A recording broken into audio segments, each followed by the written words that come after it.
नमस्कार friends, Marathi serial ॲक्टमध्ये मी तुम्हा सर्वांचं स्वागत करते। मुरांबा मालिकेमध्ये आजच्या भागामध्ये आपण पाहणार आहोत, रमा अक्षयला सांगत असते, खरंच सांगते मी, माझं तुमच्यावर खूप प्रेम आहे। तुमच्यासाठी कित्येक वर्ष थांबायला मी तयार आहे।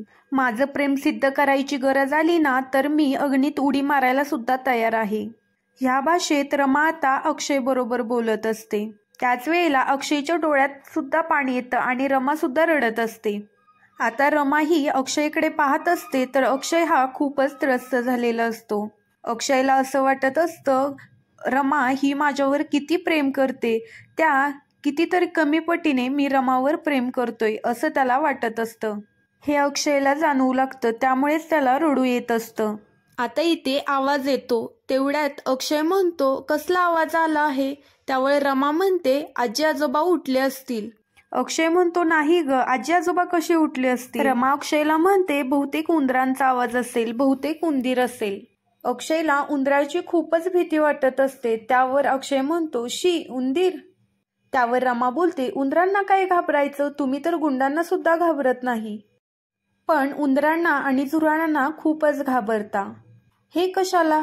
असं देखील रमा अक्षयला म्हणत असते।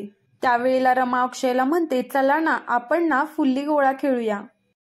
अक्षय म्हणतो, हे काय मध्येच? त्यावेळेला रमा अक्षयला म्हणत असते, थांबा, मी तुम्हाला दाखवते। आणि त्या मातीमध्ये काडी पडलेली असते, तिथेच आता रमा फुल्ली गोळा खेळायला सुरुवात करते। अक्षय रमाकडे पाहतो आणि म्हणतो, किती हे निस्वार्थ प्रेम। आणि आता इकडे जान्हवीला खूपच राग आलेला असतो आणि जान्हवी ही आनंदवर भडकत असते। आणि जान्हवी ही आनंदला म्हणत असते, तुझी हिंमतच कशी झाली दुसरीकडे कुठे जायची? हे काय आहे? टी शर्टवर डाग कसला? असंही ते जान्हवी ही आनंदला म्हणत असते।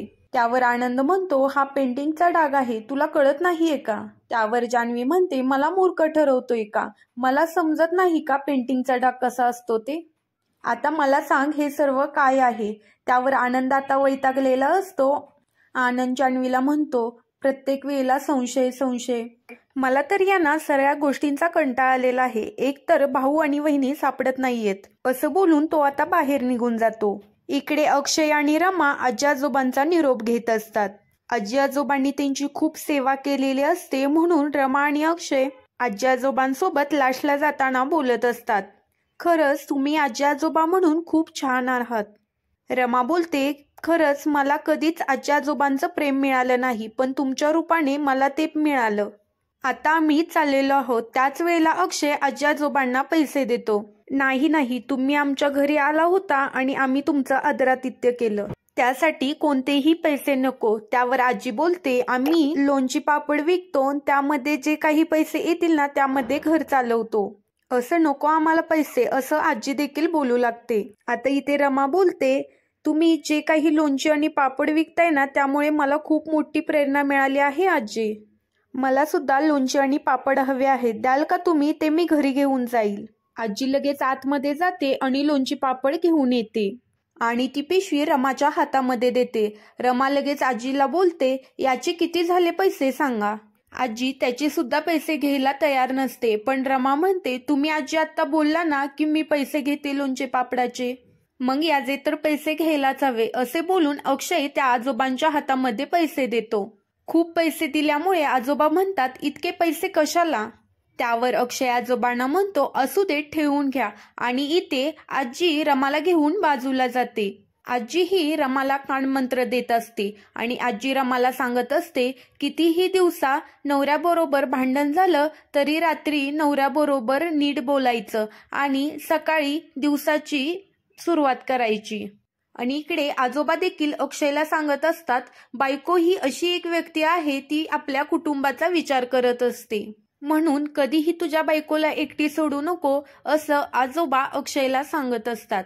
नंतर आजींनी रमाला कानमंत्र दिल्यानंतर त्या रमाला हळदी कुंकू सुद्धा लावतात आणि हळद कुंकवाचा जो करंडा असतो तो सुद्धा रमाच्या हातामध्ये देतात आणि रमाला बोलतात, हा तुला घेऊन जा।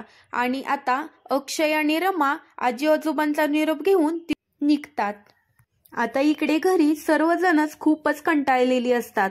अक्षय आणि रमा घरी येत नाहीत, म्हणून आजीला खूप टेन्शन आलेलं असतं, खरं तर आजीला अक्षयचं जास्त टेन्शन असतं. अक्षय कुठे राहिला, काय करायचं, पोलीस कंप्लेंट करायची का, असा प्रश्न आजीला आता पडलेला असतो. आता इथे सुद्धा सीमा अवीला म्हणत असते, रात्रीची सकाळ झाली तरी हे लोक अजून सुद्धा कसे काय घरी येत नाहीत.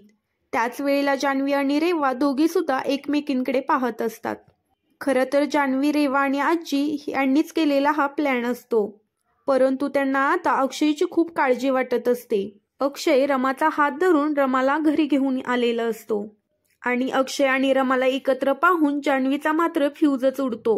जान्हवी मात्र पाहतच राहते. इथे पार्वती आजी अक्षयला म्हणते, अक्षय तू कुठे होतास? त्यावर अक्षय म्हणतो, आम्ही जिथे अडकले होतो तिथे लाईट बिलकुल नव्हती. आमचे फोन चार्ज झाले नाहीत म्हणून आम्ही तुम्हाला फोन करू शकलो नाही, असं देखील अक्षय हा सीमाला म्हणतो. त्याचवेळी सीमा म्हणते, अडकलो होतो म्हणजे नक्की काय झालं होतं? अक्षय म्हणतो, हरवलो होतो म्हणजे आम्ही दोघं दुसऱ्या ठिकाणी गेलो होतो, पण आम्हाला आजी आजोबांनी सहारा दिला. आणि त्याच वेळेला सीमा विचारते, नेमकं काय झालं आहे अक्षय, समजेल का मला? त्यावर अक्षय म्हणतो, आता नाही आई, नंतर सांगेल, कारण आता मला खूप झोप येते. रात्रभर माझी नीट झोपही झालेली नाही, त्यामुळे मी आता आराम करतो आहे, असं देखील अक्षय आता सीमाला म्हणत असतो. आणि त्यानंतर, हरवलो होतो आम्ही पण आता दोघेही एकमेकांना नव्याने सापडलो आहोत, असं मुद्दा म्हणून अक्षय शशिकांतकडे बघून म्हणत असतो.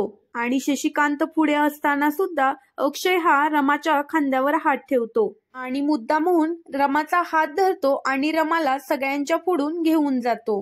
खास करून शशिकांतच्या समोरून घेऊन जात असताना शशिकांतचं तोंड हे पाहण्यासारखं झालेलं असतं. आणि त्याच वेळेला रमा सुद्धा इकडे खूप खुश असते. आता सीमाला आनंद होतो कारण तिचा अक्षय आता घरी आलेला आहे. पण आज शशिकांत असतो तो सीमाला रूम मध्ये घेऊन मारण्याचा प्रयत्न करत असतो आणि म्हणतो, तुझ्या बछड्याला कुठे कुठे पाठवायची हौस आलीये का? पण लक्षात ठेव, मी तुला सोडणार नाही. आणि तिला मेणबत्तीचे चटके देत असतो. आता सीमा देखील सहन करून घेत नाही आणि ती शशिकांतवर आवाज चढवते, मी पाठवलं त्यात माझं काही चुकलं, तुम्हाला जे काही करायचं आहे ते करा, असं शशिकांतला सीमा म्हणत असते. त्यावर शशिकांत म्हणतो, तू शांत राहा, आता बघ मी रमाला काहीतरी करतो की नाही, तुम्हाला जे काही करायचं आहे ते मला करा, असं सीमा शशिकांतला म्हणत असते. तितक्यातच दारावर रमा आलेली असते. रमा विचारते, आई कुठे आहेत? त्यावर शशिकांत म्हणतो, सीमा ना जरा आराम करते. त्यावर रमा विचारते, म्हणजे काय, बरं वाटत नाहीये का? त्यावेळी शशिकांत म्हणतो, हो ती बरी आहे आता. त्यावेळेला रमा ठीक आहे म्हणून तिकडून जायला निघते. इकडे अक्षय आपल्या कामावर जायची तयारी करत असतो. खरं तर तो आराम करायचं ठेवतो, पण त्याला हे सर्व कोणी केलं आहे ते शोधून काढायचं असतं आणि म्हणूनच तो आता कामावर जायला निघालेला असतो. आता इथे रमा आलेली असते आणि रमा अक्षयला म्हणते, काय झालं, तुम्ही काय शोधताय, सांगताय काय? त्यावर अक्षय रमाला म्हणतो, मी तुलाच शोधत होतो. त्यावर रमाला हसू येत असतं. त्यावर रमा अक्षयला म्हणते, तुमचं तर ना काहीतरी सुरू असतं. रमा आता मला सांग, त्या दिवशी तर मी तुला लोकेशन नीट पाठवलं होतं, मग तुझी चुकामुक कशी झाली? त्यावर रमा म्हणते, मला पण काहीच कळत नाही. त्यावर मला एक गोष्ट सांग, त्या दिवशी तुझ्यासोबत जे जे घडलं होतं त्याचा मला सिक्वेन्स सांग, म्हणजे मला समजेल त्या दिवशी नक्की तुझ्यासोबत काय झालं होतं. आता रमा जी असते ना ती अक्षयला पूर्ण सिक्वेन्स सांगत असते आणि अक्षय हा रमाचा मोबाईल सुद्धा चेक करतो. त्यावर लोकेशन नेमकं कोणतं पाठवलेलं आहे. आणि इकडे जान्हवी ड्रायव्हर काकांना ओरडत असते.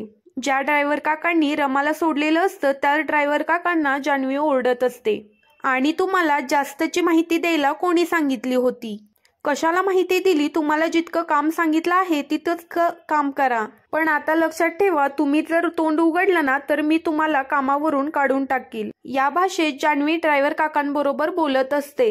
त्यावर ड्रायव्हर काका म्हणतात, माफ करा मॅडम, पुन्हा अशी चूक होणार नाही. आणि हे सर्व बोलणं अक्षय ऐकत असतो. जेव्हा जान्हवी अक्षयला पाहते तेव्हा ती खूपच घाबरते. आता पुढील भागामध्ये आपल्याला पाहायला मिळणार आहे. आता इकडे अक्षय रमाला म्हणत असतो, काही झालं तरी मी आता जान्हवी वहिनीचा पर्दाफाश करणार आहे. मला आता सर्व काही समजलं आहे. रमा अक्षयला समजवत असते आणि नको असं म्हणत असते, पण अक्षय हा रमाचं काही ऐकून घेत नसतो. जान्हवी वहिनीचं खूप झालं, आता तू यामध्ये काहीच बोलू नकोस. खरं तर जान्हवीनेच संध्याकाळी मीटिंग भरवलेली असते आणि ती म्हणते, मला तुम्हाला सगळ्यांना काहीतरी सांगायचं आहे, माझ्या आयुष्याची किती वाट लागली आहे त्याबद्दल. आणि ह्याच्यामुळे माझ्या आयुष्याची वाट लागलेली आहे. नेमकं जान्हवीचं गुपित ते काय आहे आणि पार्वती आजींनी सीमावर आरोप घेतलेले आहेत ते पाहणं तितकंच रंजनकारक ठरणार आहे. असेच मालिकेचे अपडेट जाणून घ्यायचे असेल तर चॅनेलला सबस्क्राईब करा.